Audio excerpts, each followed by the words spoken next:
Selamat sore pemirsa semua. Hari ini kita akan membahas salah satu kejadian paling penting yang terjadi di Indonesia, yaitu tentang pemberontakan yang terjadi pada saat pemerintahan liberal. Dengan saya Margaret Octaria akan membahas beberapa contoh pemberontakan yang terjadi pada saat pemerintahan liberal.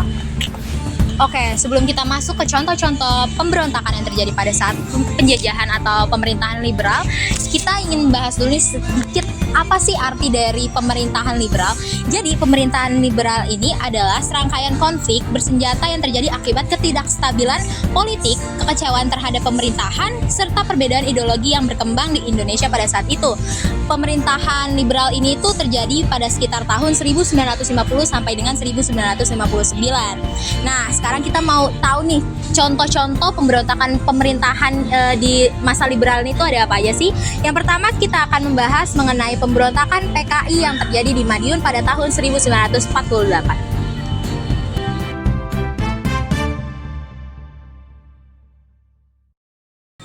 Peristiwa PKI di Madiun pada 1948 merujuk pada upaya pemberontakan yang dilakukan oleh Partai Komunis Indonesia atau biasa disebut juga PKI pada daerah Madiun di Jawa Timur yang dikenal dengan pemberontakan PKI Madiun di tahun 1948. Nah, sebenarnya PKI ini sudah melakukan apa aja sih pemberontakannya? Yang pertama itu yang seperti sudah saya bilang, yaitu pemberontakan Madiun 1948, di mana pemberontakan ini terjadi pada tanggal 18 September 1948 di Madiun, Jawa Timur, yang dipimpin oleh Musso, seorang tokoh PKI. Pemberontakan ini tuh terjadi dikarenakan ketidakpuasan PKI terhadap pemerintahan yang dianggap tidak berpihak kepada kaum buruh dan petani serta keinginan PKI untuk mendirikan negara komunis di Indonesia. Lalu mereka berusaha untuk menggulingkan pemerintahan republik dan mendirikan pemerintahan yang lebih sesuai dengan ideologi komunis atau bisa disebut juga ideologi Islam. Lalu yang kedua itu ada pemberontakan pada tanggal 30 September 1965 atau biasa juga kita sebut sebagai pemberontakan G30 SPKI. Nah, pemberontakan ini adalah salah satu pemberontakan terbesar yang paling kontroversial yang dilakukan oleh PKI. Kenapa bisa seperti itu? Karena kan pemberontakan ini tuh bertujuan untuk menggulingkan pemerintahan Indonesia yang saat itu dipimpin oleh Presiden Soekarno, yaitu Presiden pertama Republik Indonesia. Nah, melalui PKI ini, organisasi sayap-sayap dari PKI berusaha melakukan aksi pemberontakan dengan menculik dan membunuh 7 perwira tinggi militer Indonesia termasuk Jenderal Ahmad Yani. Meskipun pemberontakan ini gagal, peristiwa ini memicu tindakan keras terhadap PKI dan anggota-anggota simpatisasinya yang mengarah pada pembersihan massal dan pembunuhan terhadap ribuan orang yang dianggap tidak bersalah atau tidak mengetahui apapun tentang kejadian atau peristiwa pada saat itu.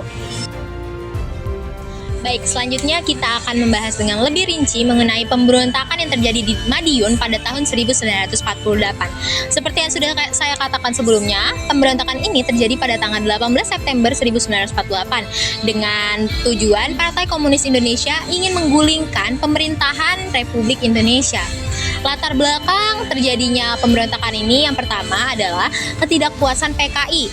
Pada periode ini, PKI merasa kecewa dengan kebijakan politik yang ada pada saat itu dan ekonomi yang diterapkan oleh pemerintah Indonesia yang dianggap lebih berpihak kepada kalangan nasionalis dan militer, serta negara-negara barat. PKI juga merasa bahwa perjuangan mereka untuk mewujudkan masyarakat sosialis komunis tidak mendapat perhatian dari pemerintah. Latar belakang kedua, mengapa pemberontakan Madiun pada tahun 1948 ini bisa terjadi, yaitu dikarenakan perang kemerdekaan yang belum selesai. Indonesia baru saja merdeka dan masih dalam masa transisi pasca kemerdekaan dengan banyak tantangan internal seperti pemberontakan, kesulitan ekonomi, dan ketegangan politik. Lalu latar belakang yang terakhir mengapa pemberontakan ini bisa terjadi adalah proses demokrasi yang tidak memadai. PKI juga tidak puas dengan situasi politik yang menurut mereka tidak memadai untuk mendukung perjuangan kelas pekerja petani. Nah, mereka merasa bahwa pemerintahan Republik Indonesia yang saat itu dipimpin oleh Presiden Republik Indonesia Soekarno dan Wakil Presiden pertama kita yaitu Muhammad Hatta lebih mengutamakan hubungan dengan pihak-pihak non-komunis. Baik, sekarang kita akan membahas tokoh-tokoh yang terlibat pada saat pemberontakan di Madiun, Jawa Timur pada tahun 1948. Tokoh yang pertama itu ada Musso. Musso adalah pemimpin PKI, yang dimana tokoh utama dalam pemberontakan PKI di Madiun pada tahun 1948.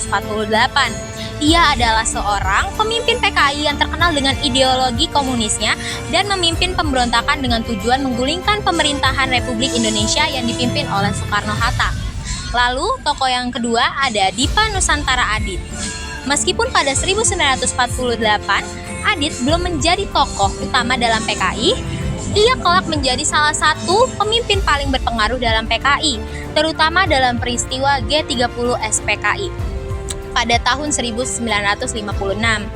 Nah, Adit ini adalah bagian dari kelompok komunis yang bertujuan untuk menyerang ideologi pada saat pemerintahan liberal ini. Tokoh selanjutnya yang berperan sangat penting pada saat pemberontakan di Madiun tahun 1948 itu ada Alimin. Nah, Alimin ini adalah salah satu tokoh penting dalam PKI pada waktu itu. Dia juga terlibat dalam peristiwa Madiun pada tahun 1948. Ia dikenal sebagai salah satu pemimpin komunis yang mendukung ideologi revolusioner dan merupakan salah satu pendiri PKI. Tokoh yang keempat itu ada Tan Malaka. Nah, meskipun Tan Malaka tidak secara langsung terlibat dalam pemberontakan Madiun, dia merupakan tokoh penting dalam sejarah komunis di Indonesia. Ia adalah seorang pemikir dan aktivis komunis yang memiliki pengaruh besar pada ideologi yang mendasari gerakan-gerakan komunis di Indonesia. Tan Malaka juga sempat dipenjara oleh pemerintah Indonesia dikarenakan ia terlibat dalam sejumlah kegiatan yang bertentangan dengan kebijakan pemerintahan Indonesia. Baik, tokoh selanjutnya yang terlibat pada saat pemberontakan Madiun di tahun 1948 ini ada Presiden Republik Indonesia yang pertama, yaitu Soekarno. Nah, sebagai Presiden Republik Indonesia, Soekarno merupakan tokoh yang terlibat dari pihak pemerintah. Mengapa demikian? Karena Presiden Soekarno berusaha mengambil langkah tegas untuk menanggulangi pemberontakan PKI yang terjadi pada saat itu.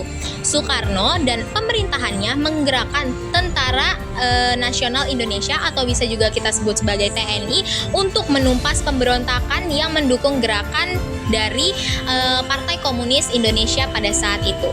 Lalu tokoh selanjutnya itu ada Sukarni, teman-teman. Nah, Sukarni ini adalah salah satu tokoh yang mendukung gerakan kiri dan pernah terlibat dalam beberapa kegiatan politik pada masa itu. Sukarni juga tidak secara langsung terlibat dalam pemberontakan Madiun pada tahun 1948.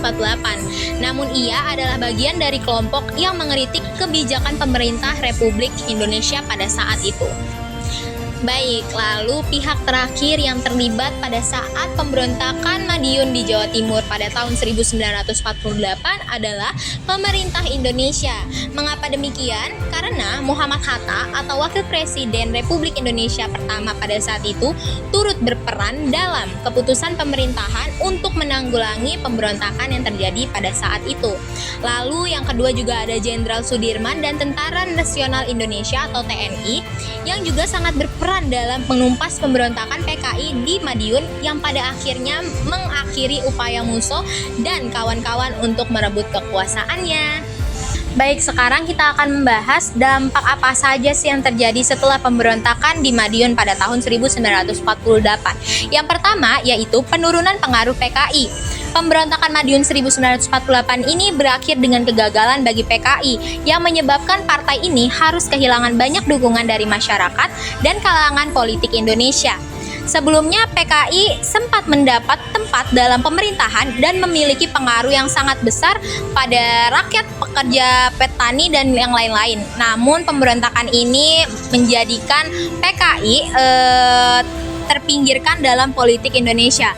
Lalu yang kedua itu dampaknya represi terhadap PKI. Maksud dari represi terhadap PKI ini adalah setelah pemberontakan terjadi atau gagal, pemerintah Republik Indonesia di bawah pimpinan Presiden Soekarno dan Wakil Presiden Muhammad Hatta melancarkan tindakan represif terhadap anggota PKI, yang dimana banyak pemimpin dan anggota PKI yang ditangkap, dihukum, atau diasingkan.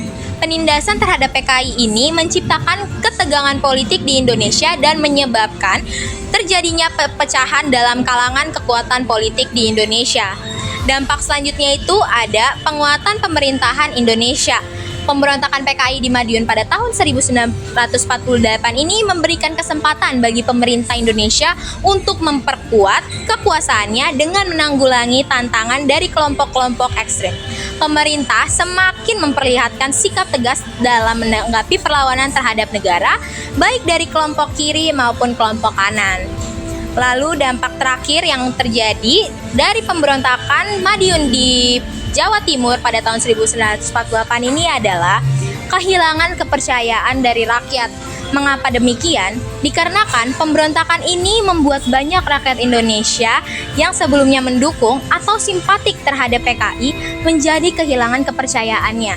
Ketika pemberontakan dipadamkan, banyak warga yang menilai bahwa PKI adalah ancaman bagi stabilitas negara dan keamanan nasional.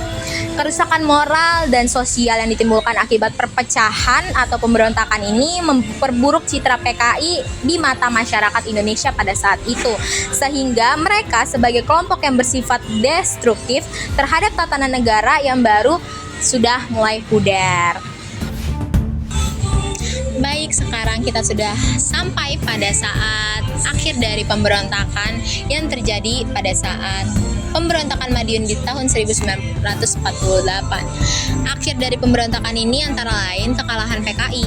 Pasukan pemerintah termasuk Tentara Nasional Indonesia atau TNI berhasil mengalahkan pasukan PKI di Madiun. Musso, pemimpin PKI dalam pemberontakan ini, tewas dalam peristiwa tersebut. Lalu selanjutnya ada penguatan pemerintahan Republik Indonesia. Setelah pemberontakan ini, pemerintah Republik Indonesia semakin memperkuat kedudukannya dan menanggulangi pemberontakan-pemberontakan lainnya. Lalu yang terakhir ada pemberontakan ini berakhir dengan PKI yang kehilangan pengaruh politiknya selama beberapa waktu hingga munculnya kembali gerakan komunis di Indonesia di beberapa tahun kemudian. Sekian pembahasan dari pemberontakan yang terjadi di Madiun pada tahun 1948 yang terjadi di Jawa Timur. Kita akan membahas satu pemberontakan lagi yang akan dibahas oleh rekan saya.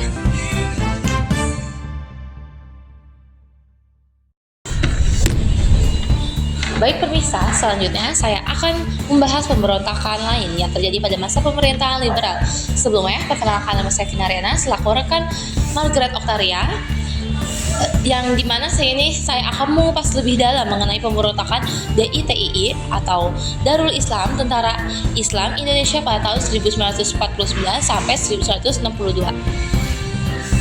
Oke, jadi saya akan membahas lagi lebih rinci tentang pemberontakan DITII pada tahun 1949 sampai 1962. Yang dimana DITII, yang dimana Darul Islam atau Tentara Islam Indonesia adalah sebuah organisasi bersenjata yang melakukan beberapa pemberontakan di berbagai wilayah Indonesia yang bertujuan untuk mendirikan negara Islam.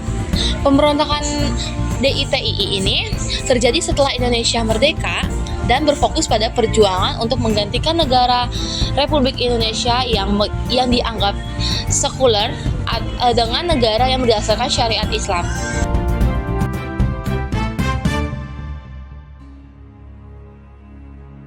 Nah, sekarang kita cari tahu yuk apa aja sih pemberontakan yang sudah dilakukan oleh DITII pada tahun 1949 sampai 1962.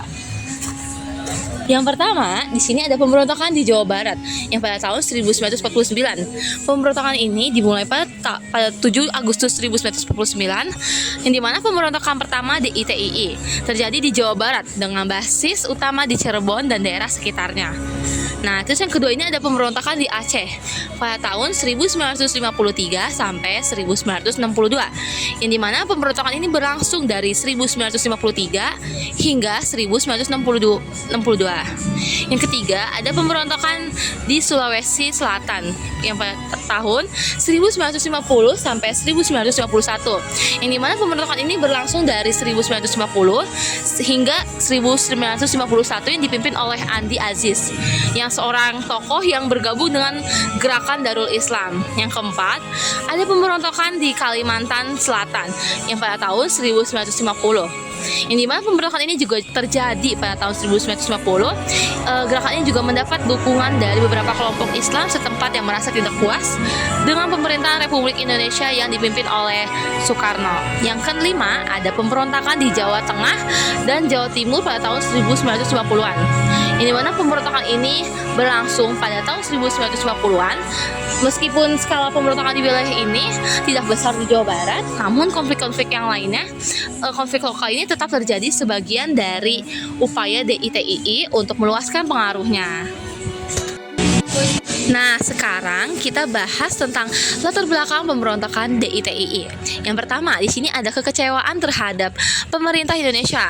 Yang dimana setelah Indonesia ini merdeka pada tahun 1945, banyaknya kelompok Islam yang merasa kecewa karena pemerintahan Republik Indonesia yang baru tidak berlandaskan pada hukum Islam dan cenderung sekuler. Mereka juga menginginkan sebuah negara yang berdasarkan syariat Islam. Yang kedua, ada pemerintah Indonesia yang sekuler. Yang dimana terlepas dari deklarasi kemerdekaan, pemerintah Soekarno dan Hatta lebih memfokuskan diri pada pembangunan negara nasional yang inklusif dengan dasar Pancasila yang tidak sepenuhnya mencerminkan prinsip-prinsip Islam. Hal ini juga memicu karena kelompok-kelompok Islam radikal termasuk DITII untuk memberontak. Yang ketiga, ada konflik dengan pemerintahan nasional. Yang dimana di sini dia tidak kepuasan ini meluas setelah kedaulatan Indonesia pada tahun 1949 yang mengakhiri perjuangan melawan Belanda. Dan banyak juga kelompok Islam yang merasa bahwa perjuangan mereka ini tidak dihargai dalam negara yang baru. Nah, jadi di sini saya akan membahas tokoh-tokoh yang terlibat pada pemberontakan DITII pada tahun 1949 hingga 1962. Yang dimana yang pertama ada Sekar Maji, Marijan Kartosoewirjo, yang dimana ia adalah pemimpin utama DITII yang menganggap negara Indonesia ini yang baru merdeka sebagai negara sekuler yang tidak sesuai dengan ajaran Islam. Nah, yang kedua ini ada Teku Abdullah Ibrahim, yang dimana ini juga salah satu tokoh penting dalam pemberontakan DITII di Aceh. Yang ketiga ada Andi Aziz, yang dimana seorang tokoh yang memimpin pemberontakan DITII di Sulawesi Selatan pada tahun 1950-an.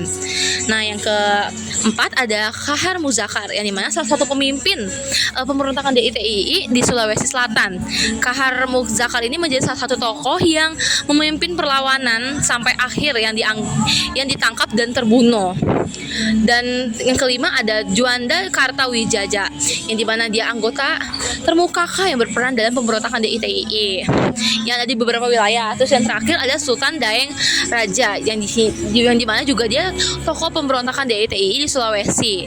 Terus juga Sultan Daeng Raja ini adalah pemimpin lokal yang bergabung dalam pemberontakan DITII di Sulawesi pada tahun 1950-an. Oke guys, jadi di sini saya akan membahas tentang dampak pemberontakan DITII. Yang pertama, di sini ada penurunan pengaruh PKI dan Partai Islam, yang mana pemberontakan ini mempengaruhi hubungan antara kelompok Islam dengan pemerintah Republik Indonesia. Pemerintah ini mulai mengkategorikan kelompok-kelompok seperti DITII sebagai ancaman terhadap stabilitas negara. Yang kedua, ada peningkatan ketegangan sosial dan politik. Konflik-konflik yang dihasilkan oleh pemberontakan DITII memperburuk ketegangan sosial dan politik di Indonesia. Nah, ketegangan antara kelompok Islam radikal dan kelompok nasional sekuler yang semakin meningkat yang menyebabkan polarisasi dalam politik Indonesia. Yang ketiga ada reaksi represif pemerintah, yang dimana pemerintah Indonesia ini yang dipimpin oleh Presiden Soekarno merespons pemberontakan ini dengan tindakan represif, mengirimkan pasukan militer untuk memadamkan pemberontakan tersebut. Dan yang terakhir ini ada kerugian sosial dan ekonomi.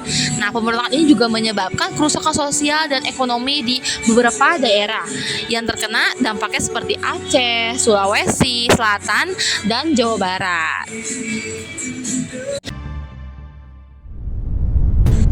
Oke guys, nggak terasa ya sudah di akhir pemberontakan DITII. Yang pertama ada penangkapan dan kematian Sekar Maji, Marijan Kartosuwirjo pada tahun 1962. Yang poin pertama di sini, Sekar Maji Marijan Kartosuwirjo ini pemimpin utama pemberontakan DITI. Ini adalah tokoh yang paling dicari oleh pemerintah Indonesia.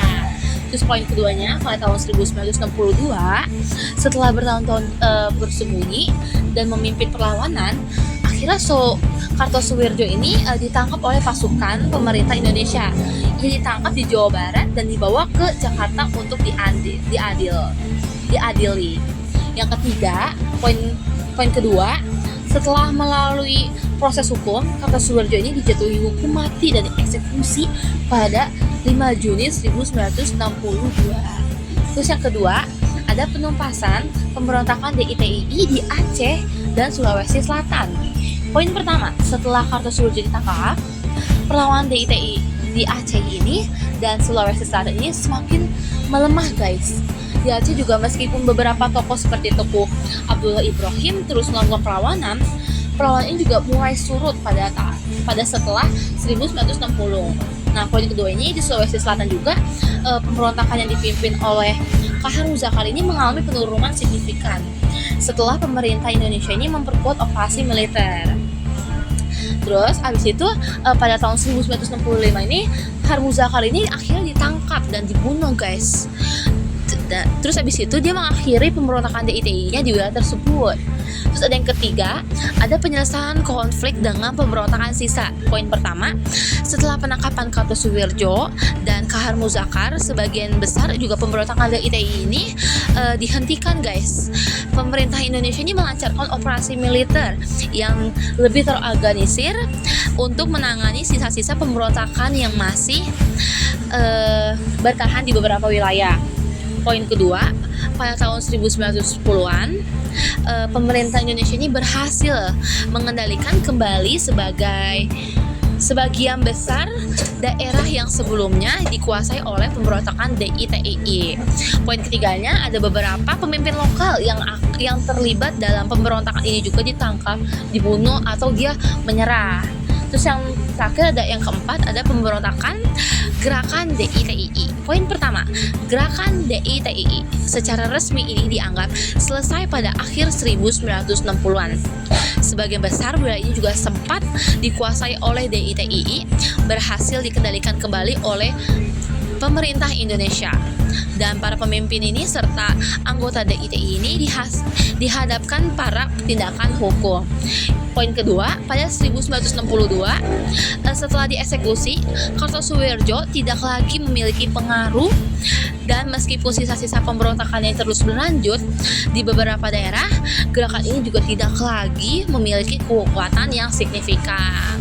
Oke, guys, jadi itulah pemberontakan DITI pada tahun 1942 hingga 1962. Oke, guys, Nggak kerasa nih udah sampai di akhir penjelasan mengenai pemberontakan yang terjadi pada masa pemerintahan liberal. Yaitu yang pertama tadi kita sudah menjelaskan mengenai pemberontakan yang terjadi di Madiun, Jawa Timur pada tahun 1948 dan pemberontakan DITI pada tahun 1949 sampai 1962. Oke, jadi sekian materi yang bisa kita sampaikan. Semoga apa yang sudah kita sampaikan bisa membantu teman-teman semua dan menambah wawasan baru ya. Dan semoga bermanfaat untuk kalian semua yang menonton video ini. Oke, sekian informasi dari kami. Saya Margaret Oktaria. Saya Vina Riana. Kami pamit undur diri. Bye-bye. Bye-bye. See you next time.